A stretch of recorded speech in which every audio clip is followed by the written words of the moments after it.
All right, hey, welcome back to another Black City Coffee vlog. You guys are so nice asking about how I'm doing physically after my fall. I'm doing really good, and I really appreciate you guys ask. That makes me feel really nice.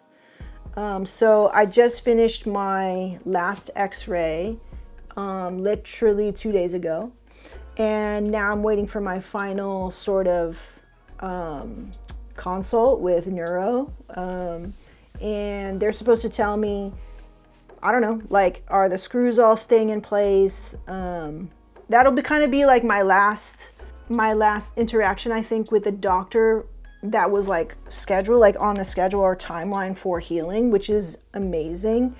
And I want to thank you guys for giving me this platform to just talk about it, because I don't really get to do it. Always thinking about how I should deal with the act of going through something traumatic like that. And I think it's supernatural that if you do go through something traumatic or physical or whatever, transformative, I think is the best way to say it.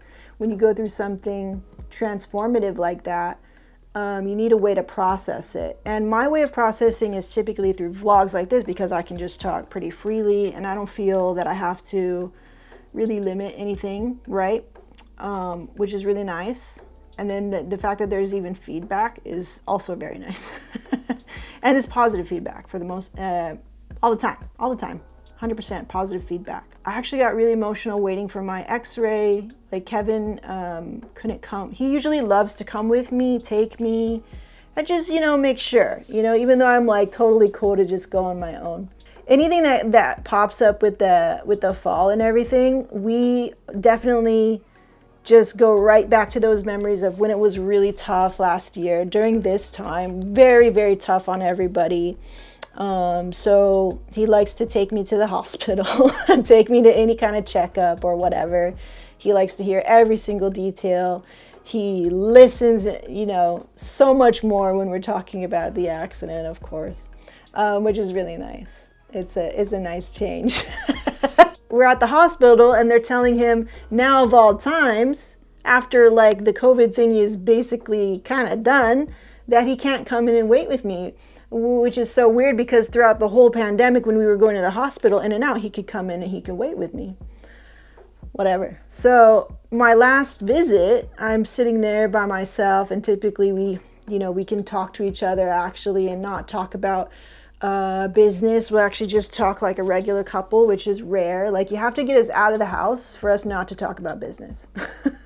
That's what it's like being married to entrepreneurs. When you're entrepreneurs and you're both entrepreneurs, that's what it's like. It's a lot of just business talk. So I'm waiting there and I'm thinking about everything. And typically, I hadn't been in the hospital since my last checkup, which was, I don't even freaking remember. And all these memories just flooding through.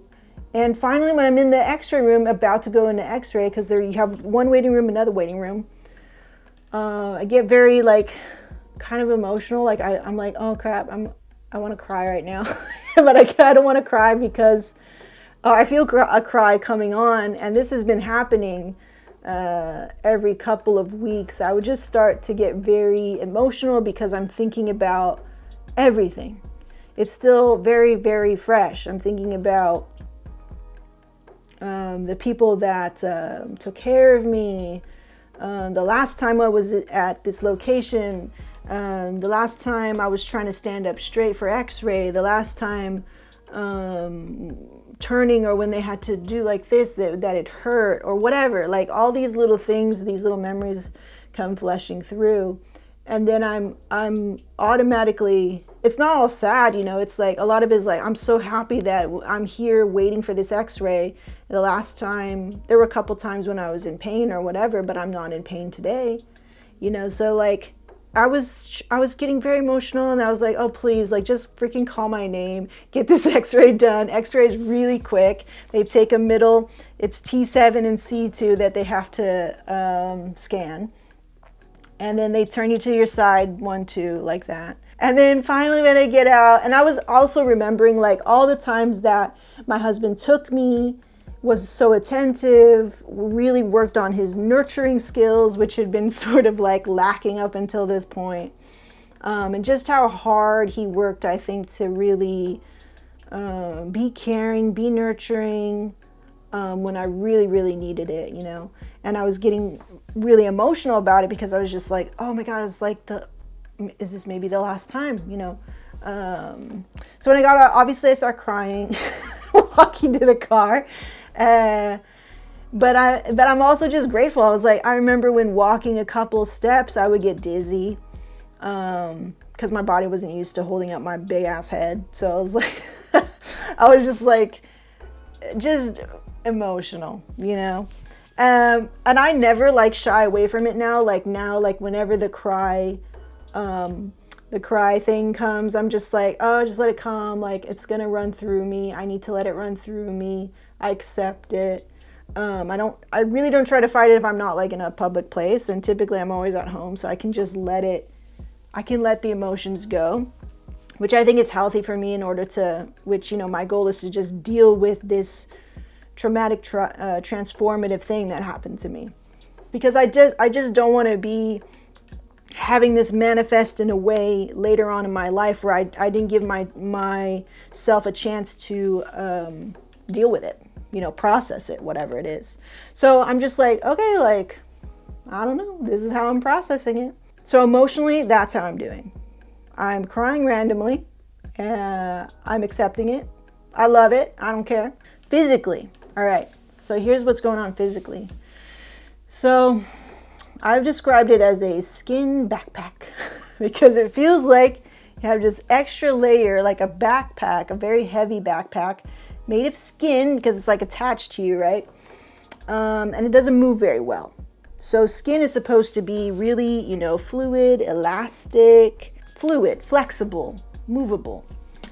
When you get surgery on your back and they cut you like that, and they cut you that deep to get all the way down to the bone, what your body does in order to start healing is set up like a scaffolding in your body, and that's scar tissue.